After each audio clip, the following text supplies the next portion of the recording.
Welcome po sa aming interview.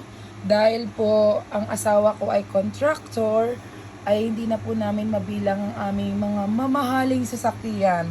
At talaga naman pong sobrang dami at makikita nyo, hindi na po namin magamit halos lahat. At talagang ayan po, kahit araw-araw kami ay magpalit, ay talagang sobrang dami. Pero hindi lang po yun, kasi ayan, tulad po nito, meron kaming limousine dalawa, white and black.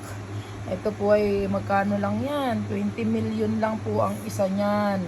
At yan ay may libreng payong, kaya ko lang po yan nabili.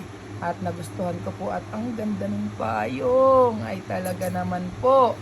At dito nga marami pa tayo ditong mga iba't ibang klase ng sasakyan. May mga talagang mamahalin at may mga Ferrari po tayo dito, mga sports cars ay talaga namang gusto po namin talaga ay marami kaming sasakyan.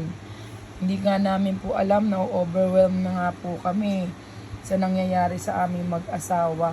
Ayan nga po, katunayan, kahit 7 years old pa yung mga anak namin, ay talaga naman pong binili na namin at tuturuan na namin mag-drive. O, diba? Para po marunong na sila at may kanya-kanya na silang laruan. Ayan, ito yung ating part 1. Follow our page.